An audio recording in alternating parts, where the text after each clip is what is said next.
Shut up and sit down. Hey folks, this is Tony Day.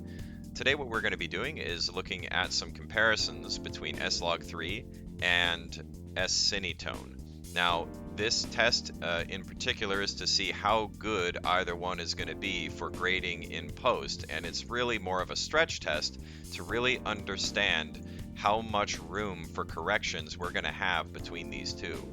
I will be making the images from this video downloadable for my patrons at patreon.com/TonyDay. So you can sign up there if you'd like to download the images and do this same study yourself with what I shot. I do recommend that you do these tests yourself. These are easily reproducible by anybody. So doesn't matter what camera you have.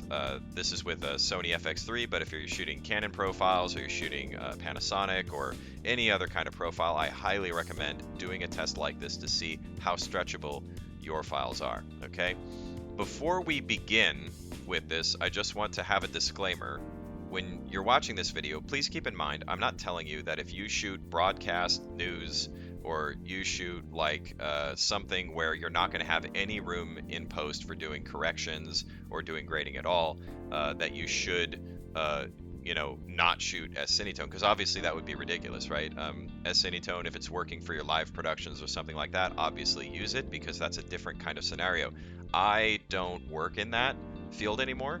So I have room in post to grade as much as I need, and the way that I'm going to show you to do it here, it makes it so easy that it only takes a few steps to do corrections.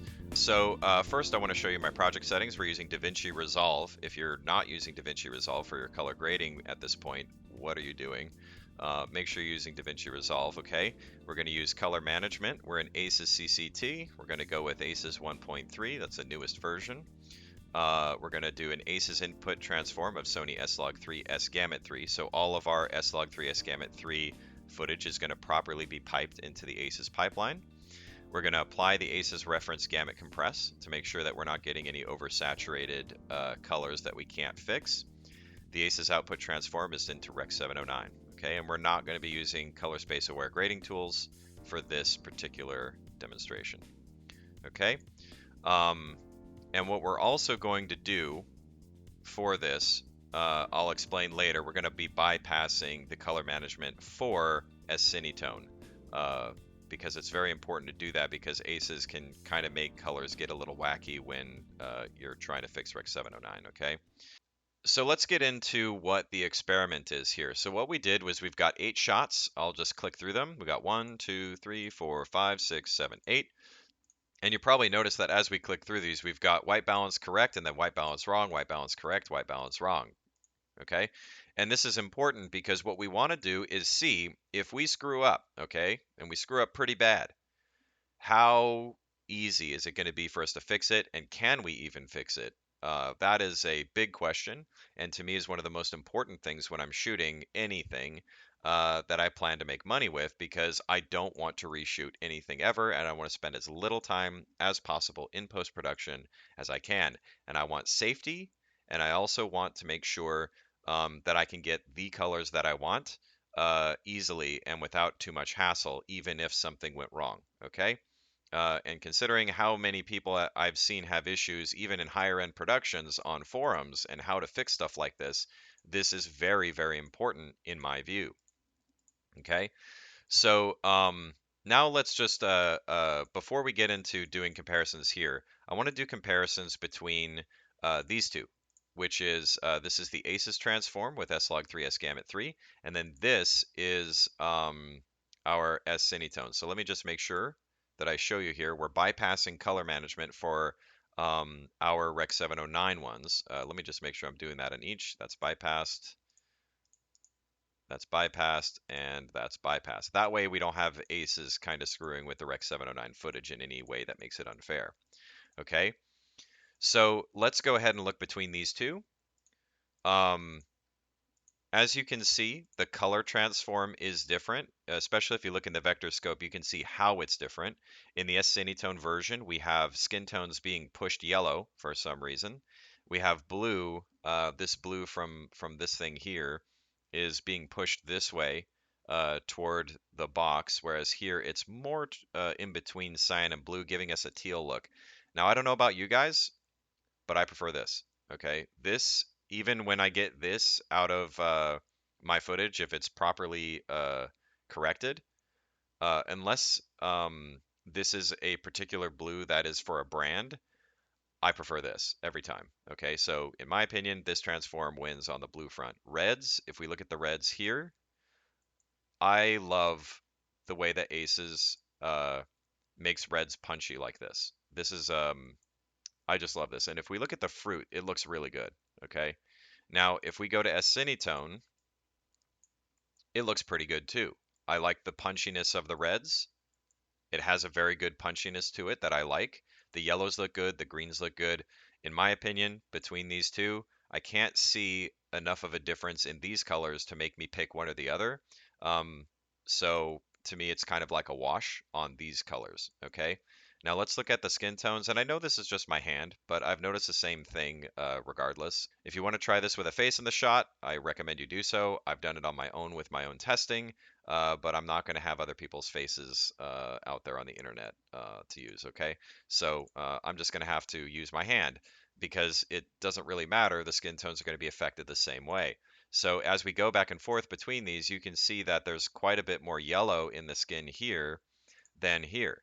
Now, I know that a lot of people have said that S-Cinetone is really nice on the skin tones. The issue is, and this is in the white papers, the skin tones here are going to be affected by the luminance. Okay, the brighter it is, the less saturated it tends to be for skin tones. So I'm not going to do it in this particular test. It's in the white papers. It's not negotiable.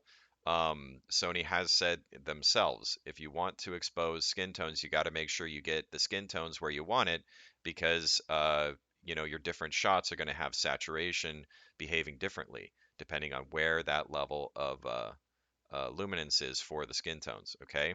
So we can get the same skin tone look if we like the way S-Cinetone looked by just using an 8-point color warper here. I'll go ahead and grab the skin tones here. I'm going to push the hue over toward yellow. Now, if we go back and forth between the two, they're pretty close, okay? I mean, if I would be hard pressed to really see a difference between these, okay? So skin tones, to me, uh, since either one can really be corrected, let's take this one and try to go the other way with it. We'll grab skin, we'll push the hue this way. We can get it more along the skin line if we want, okay? So either way, if you like the skin tones here, it's pretty easy to get the same thing out of Aces, okay? So we'll just reset that. All right, I want to show the dynamic range difference. Now, this is not debatable. S-Cinetone does have less dynamic range than S-log3. You can try it all you want. It's in the white papers. We'll just use an RGB curve and we'll pull down the brights. This is on S-log3. You can see how much information is back there in that window, okay? And then on the S-Cinetone shot, we'll do the same thing. Linked together here, we'll pull down and you can see that there's a lot less information between the two. You can see how that gets, there's blown out areas here and here. Here you can see that there is color information all back there. We can do it even with just the luminance curve. So we'll try to retain saturation back there as much as we can. And you can see even with that, there's less dynamic range back there. Here, using this curve, we can see there's more information. Okay, so obviously this is not the perfect test for this kind of thing, but in every case that I've tried, the white papers don't really lie. Okay, there's more dynamic range in S-log3 than there is in S-Cinetone. So if you want the most dynamic range, don't use S-Cinetone.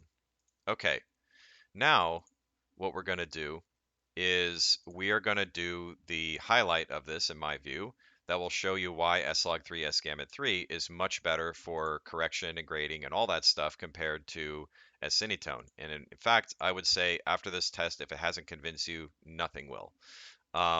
So we've got this incorrectly white balanced shot here.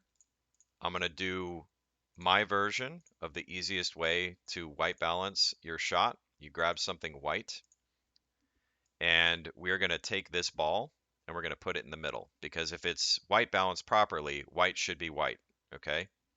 So we're going to take offset, and we're going to push that toward the middle, okay? Now let's see what the result is. Okay, not bad. We're going to go back and forth. This is correctly white balanced, and then that is with the correction. White balanced in camera, correction, okay? Now it's not perfect, but that is a very, very good result, okay? That is, in my opinion, an extremely good result, and we didn't even really do anything yet, okay? All we did was a very simple white balance, okay?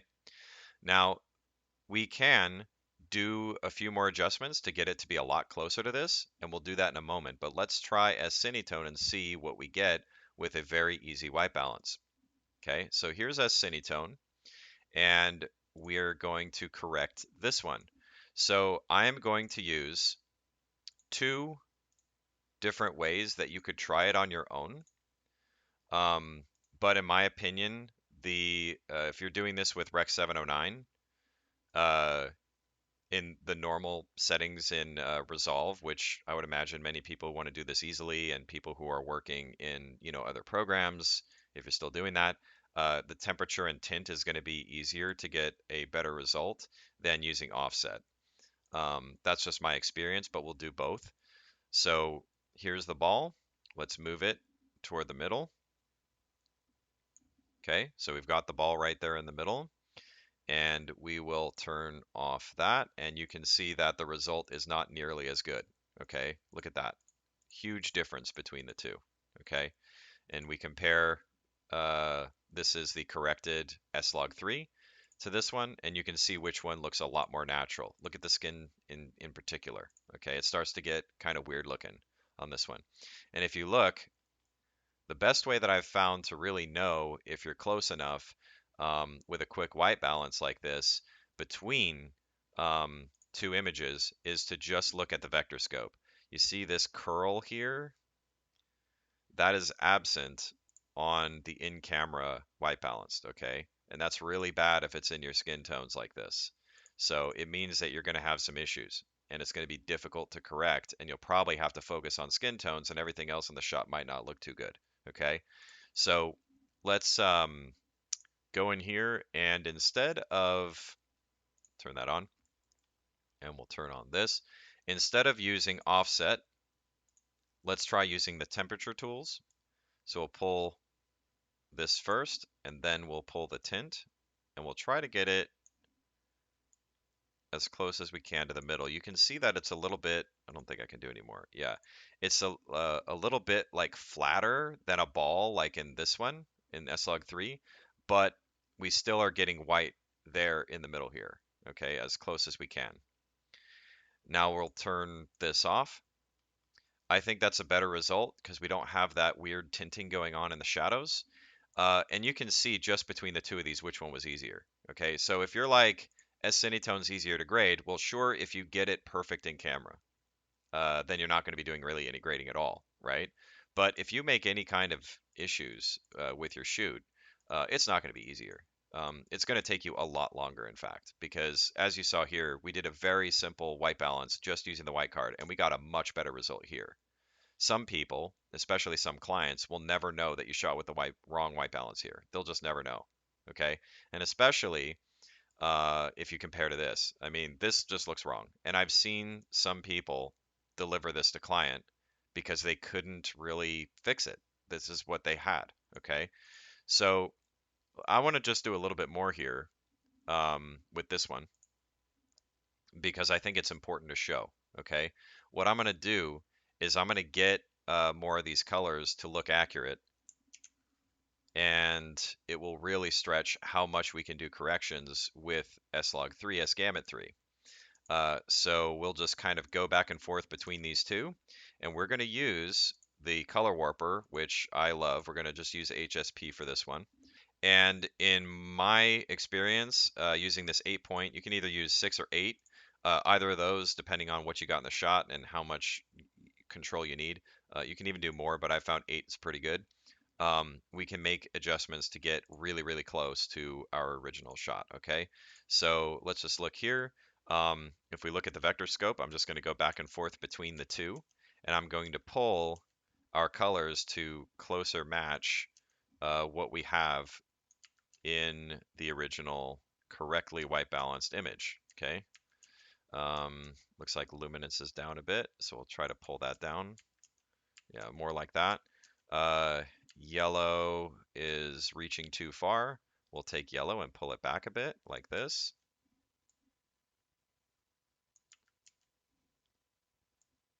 And for fine tuning, I tend to go down to here, and then for global, or big gross adjustments, I'll just pull the dot. Green, we can do like that. We'll pull a little bit more saturation into yellow, like this. Skin tones are pushing more toward the line, so we'll actually just go ahead and grab the skin and pull it over like this. So that's a lot closer. Red, looks like it's pretty close, so we'll just leave that. Magenta, can't see magenta. Magenta is about here. Magenta is about in the same spot. We'll just leave that because it's close enough. And we're going to go back and forth between these two. And you can see that our luminance got adjusted slightly. I'm not sure if that's just a change I'm not sure if that was just a slight change in the lighting, but we'll just go ahead and pull the exposure. So with the exposure matched and the colors pretty close, I mean, I would say, you know, for the most part, you wouldn't even be able to tell that these were wrong. This yellow here, yeah, I mean, this is really, really close. This is really close. Okay, let's let's even try it in the reverse if you think I'm cheating. So we'll reset that. We'll go to this one, and we will pull the exposure down like that. And you can see here, you know, the lighting was a little tiny bit different. Maybe a cloud got in front of the sun or whatever, but it's really, really close. The yellow here in the lemon, we can see that it's lacking in this shot. So I'll just go ahead and take this, go to the vector scope. I'll grab where that yellow is, which is right there. Unfortunately, it's right in the skin tone line. So let's try a parallel. And we will grab, let's see, 12. Where's that? Here. So we're going to take this and we're going to pull the saturation up like that. Yeah, so we'll do that with it. Okay. And yeah, that's pretty close. Skin tone, let's try to get that. We'll use this, pull that skin saturation back a bit, and we've got it real close, okay? Yeah, we'll try that. Grab skin, pull it. Yeah, so we've got it really close. If you were to ask me, is this the wrong white balance? I'd never know. Okay, I would never know, and neither will a client. They will know about this one though. So let's now try between these two. Again, unfortunately, you know, in situations like this, I can't completely control the lighting all the time. So we'll just go with that. We'll pull up the incorrect ones so that we're not unfairly favoring this one. And then we'll do our white balance, okay? We'll grab this.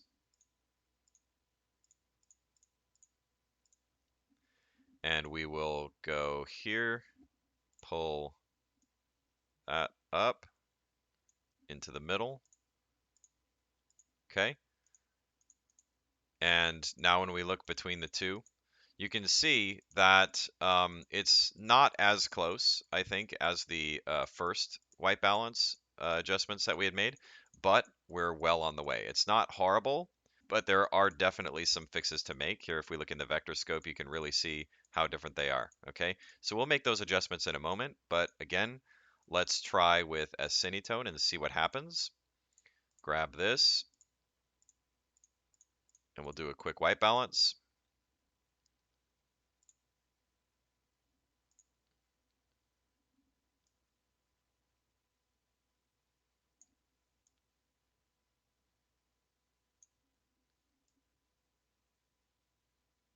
Okay. And we will turn this off. And you can see it's not perfect. It's definitely far from it. Um, Between this one and this one, which one looks more natural? I think it's obvious. It's this one. Okay. So, again, win for S-log3, S-gamut3. Okay. Now let's see how correctable this is. And we'll do the exact same thing like what I did before. We're going to use the color warper, and we're just going to toggle back and forth between the two of these and try to get them to look close.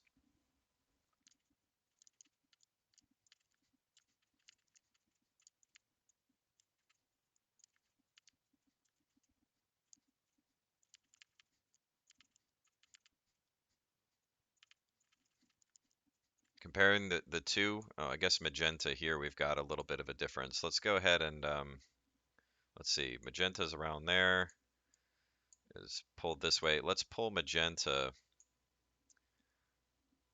this way.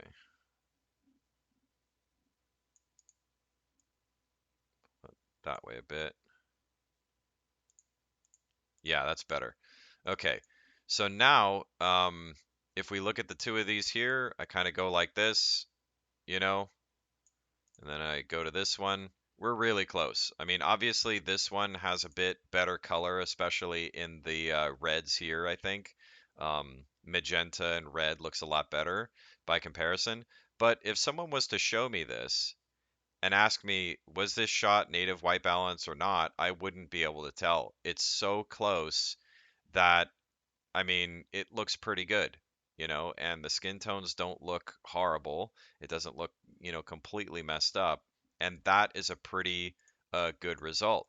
So this is actually, for me, a really good selling point for the internal 10-bit profiles. You have a lot of room to do color adjustments and grading. Obviously, get it right in camera when you can, because you'll have a better result, obviously. But even if you mess it up, you're not dead in the water. You're not completely screwed over with your shoot if you shoot in a profile that will allow it, which is, S-log3, S-gamut3 is much, much better than S-Cinetone.